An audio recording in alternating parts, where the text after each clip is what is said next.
Hello and welcome to my channel. I hope you enjoy this story. I'm going to try and upload a new story each day. The Dollmaker's Legacy. Holly Arnold never liked the house.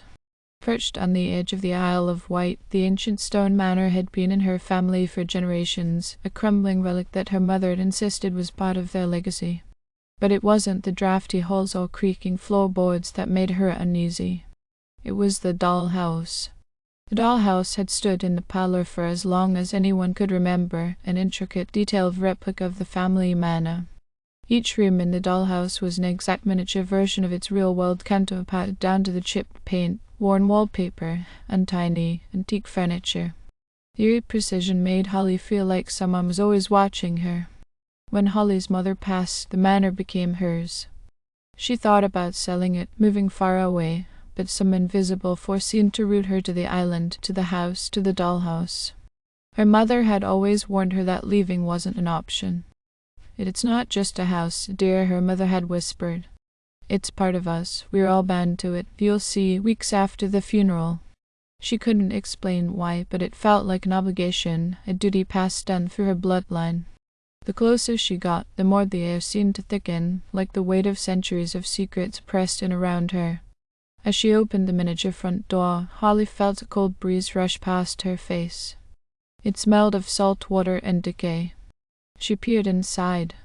Each room was perfect down to the smallest details. A tiny four-poster bed in the master bedroom had real silk sheets. The kitchen's copper pots gleamed in the dim light. Even the books in the study were lined up in meticulous order. But then Holly noticed something chilling. The tiny figure standing in the parlor, right next to the miniature version of the dollhouse, was dressed exactly like her. It had her same auburn hair, her blue jeans, her green sweater. And it wasn't there the last time she had looked. Her heart raced. She stepped back, knocking into the edge of the room's full-size version. The tiny Holly figure moved too, jerking backward as if controlled by invisible strings. She froze. Was it some kind of trick? A doll her mother had commissioned as a joke, a twisted memento. But deep down, Holly knew better. There had always been whispers about the dollhouse, stories of her ancestors, their strange deaths, the unsettling way the dollhouse always mirrored the exact state of the manor. More than that, it seemed to reflect the lives of those who lived within its walls. As a child, Holly had dismissed these stories as fairy tales, but now, standing in front of the haunted relic, she could feel the truth. Her grandmother had died in the study, just like the tiny figure in the study had fallen face first into a pile of miniature books weeks before. Her great-uncle had been found at the bottom of the stairs, and Holly vividly recalled seeing his tiny replica sprawled out in the dollhouse days before his death. Her breath quickened as she carefully closed the dollhouse door. She told herself to walk away, to leave the house and never return, but her feet wouldn't move. It was as though the house itself, and everything in it, held her in place. Over the following nights, the dreams started. In them, she walked through the dollhouse, her footsteps echoing through the miniature halls. The rooms were empty, save for the tiny replicas of her ancestors, all posed in their final moments, frozen in the instant before their deaths. Her mother, sitting serenely in her rocking chair. Her grandmother, collapsed in the study. The figure of her great-uncle, crumpled at the bottom of the stairs. One night, Holly dreamt that the dollhouse version of herself stood motionless in the parlor, staring into a mirror that wasn't there before. In the dream, the mirror began to crack, the lines spidering across its surface, until it shattered into hundreds of shards. She awoke with a scream. The following morning, Holly couldn't ignore the feeling that something terrible was coming. She descended the stairs, drawn again to the dollhouse, and her eyes widened in horror. The miniature Holly was no longer standing in the parlor. Instead, it was lying at the base of the tiny staircase, its neck twisted at an unnatural angle, limbs askew. A chill crawled up her spine. Was this some kind of warning? She stumbled back, her mind reeling, where a sudden loud creak echoed through the manor. The sound was coming from the staircase. With mounting dread, she ascended the stairs to the second floor. As she neared the top, the steps groaned louder, as if protesting her approach. The air felt heavy, charged, and when she reached the landing, she stopped dead in her tracks. The figure of a woman stood at the end of the hall, bathed in shadows. Holly squinted, but the figure didn't move. It was wearing her mother's dress, the same one she'd been buried in. Holly's voice was a hoarse whisper. The figure didn't respond. It simply raised its hand and pointed down the staircase. Holly followed its gaze, her heart pounding in her chest. Then she heard it. A whisper, like wind through cracked windows. The house takes its own. Suddenly, the floor beneath her feet buckled. She screamed as the wood splintered and gave way, and before she could react, Holly was falling, tumbling headfirst down the stairs. The last thing she saw was the dollhouse, standing in the parlor, untouched, as if watching her descent. She hit the floor with a sickening crack, her vision going black. Hours later, the house was silent. The only sound was the distant rush of the tide outside, and the faint, rhythmic creak of a rocking chair coming from the parlor. Inside the dollhouse, a new figure appeared, Holly Arnold, her limbs twisted and broken, lying motionless at the base of the stairs. The miniature house was complete again, mirroring the fate of yet another generation. The Dollmaker's legacy endured. Holly's body lay crumpled at the base of the staircase for what seemed like an eternity, the silence in the manor becoming oppressive, as if the very walls were holding their breath. The shadows crept longer as night fell, and the wind outside rattled at the windows. But deep within the house something stirred. It was the dollhouse. The miniature version of the manor, with all its intricate rooms and lifelike replicas, pulsed with a faint, unearthly glow.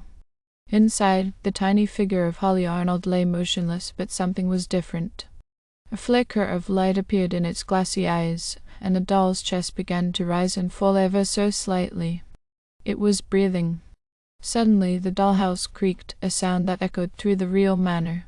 The doors of the miniature house swung open on their own, and a chilling wind rushed through, carrying with it faint whispers, voices long dead, trapped within the confines of the cursed legacy. The dollhouse wasn't just a replica of the manor.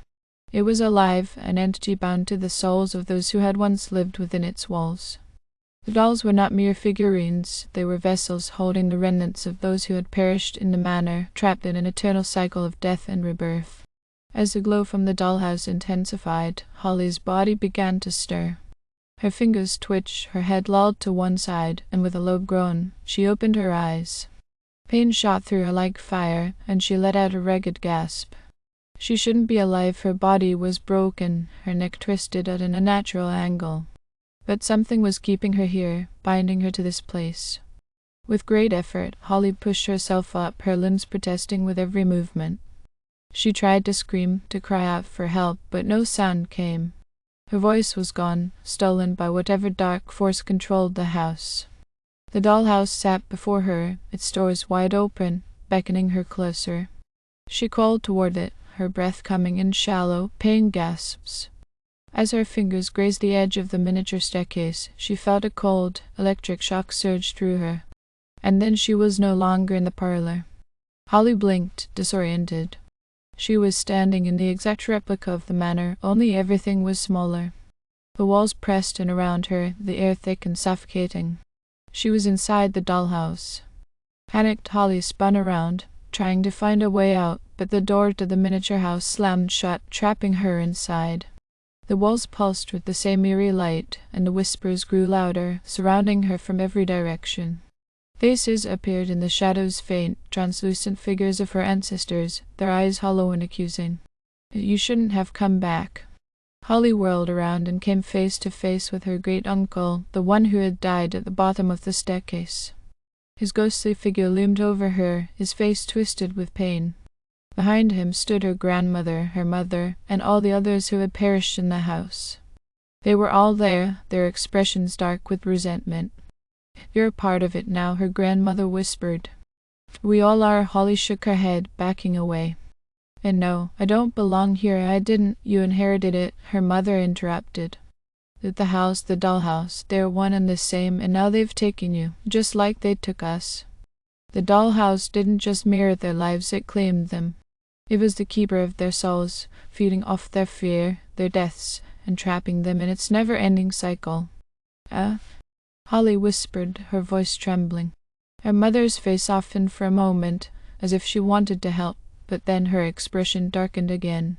But there is no escape. You can't leave, none of us can. Despair washed over Holly.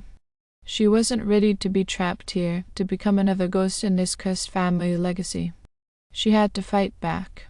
With a surge of determination, Holly sprinted down the miniature hallway, searching for a way out. The dollhouse seemed to stretch on forever, its halls twisting and turning in impossible directions, the rooms shifting and changing as she ran. She could hear the voices of her ancestors following her, growing louder, more frantic. "Don't run! It's useless." She reached the parlor door and threw it open, only to find herself back at the base of the staircase, the same place where she had fallen, both in the real world and in the dollhouse. The scene was perfectly replicated, down to the blood-stained floorboards. She collapsed to her knees, tears streaming down her face. There was no way out. The dollhouse had won. Suddenly, she felt a cold hand on her shoulder. Holly looked up and saw a figure standing over her, but it wasn't one of her ancestors. It was a man, tall and gaunt, with eyes as black as coal. His face was expressionless, his hands unnaturally long and bony. "I am the Dollmaker," he said, his voice low. "And you, Holly Arnold, are my newest creation. The Dollmaker. The source of the curse. The one who had crafted the miniature house, who had bound her family to this nightmarish cycle." "Oh, why?" she croaked. The Dollmaker's lips curled into a cruel smile. "Because it's what I do.